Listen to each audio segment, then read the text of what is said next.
ಆತ್ಮೀಯ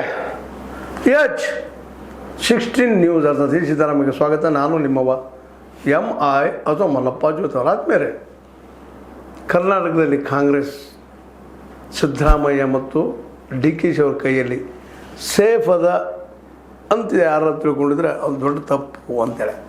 ಇವತ್ತು ಗೆದ್ದಿದ್ದಾರೆ, ಎರಡು ಮಾತಿಲ್ಲ ಅದರಲ್ಲ.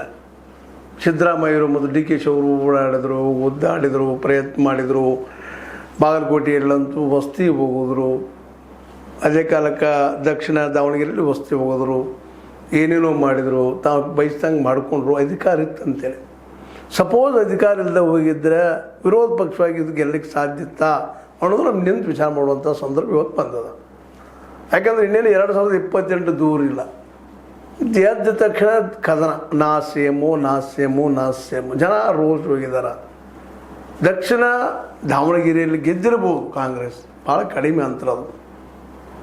ನಮ್ಮ ಈ ಸಮರ್ಥ ರಾಜ್ಯ ಶಾಮನೂರು ಶಿವಶಂಕರಪ್ಪರು ಎಷ್ಟು ಮತಗಳಿಂದ ಗೆದ್ದಿದ್ರು, ಈಗ ಇವರು ಎಷ್ಟು ಮತದಿಂದ ಗೆದ್ದರು ಅನ್ನೋದು ಇದು ಭಾಳ ಗಮನಿಸ್ಬೇಕಾದ ಮಾತು.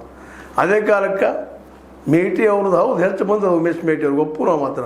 ಆದರೆ ಒಬ್ಬ CM ಆಗಿ ಈ ದೇಶದ ಆಡಳಿತ, ಈ ರಾಜ್ಯದ ಆಡಳಿತ ನಡೆಸುವಂಥವಾಗೆ ಎಷ್ಟು ದಿನ ಅಲ್ಲಿದ್ದರು ಅನ್ನೋದು ಗಮನಿಸ್ಬೇಕಾಗಿದೆ. ಒಂದು ಸೀಟ್ ಅದು ಅದರಲ್ಲೂ ಮುಖ್ಯವಾಗಿ ಎರಡೂ ಕಡೆ ಅಲ್ಲಿಯ ಸ್ಥಾನಿಕಿದ್ದಂತಹ MLA ಅವರು ನಿಧನರಾಗಿದ್ದರಿಂದಾಗಿ ಅದು ಭಾಳ ಪ್ರಭಾವ ಆಗ್ತಾಯಿತ್ತು. ಅಷ್ಟಿದ್ದು ಕಾಂಗ್ರೆಸ್ ಯಾವ ರೀತಿ ಏನು ಮಾಡಿತ್ತು.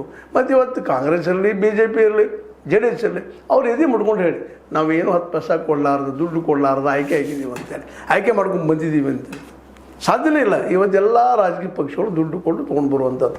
ಇದು 2022ರಲ್ಲಿ 224 ಸೀಟುಗಳು ನಡೆಯುವಂಥದ್ದು. ಇದು ಗಮನಿಸಬೇಕಾಗ್ಯದ. ಈ ದಿಶೆಯಲ್ಲಿ ಕಾಂಗ್ರೆಸ್ ಭಾಳ ದೊಡ್ಡ ಕೆಲಸ ಮಾಡ್ಬೇಕಾಗಿದೆ. ಅದೆಲ್ಲ ಬಿಟ್ಟುಕೊಟ್ಟು ದಿನ ಎದ್ದು ಕೂಡ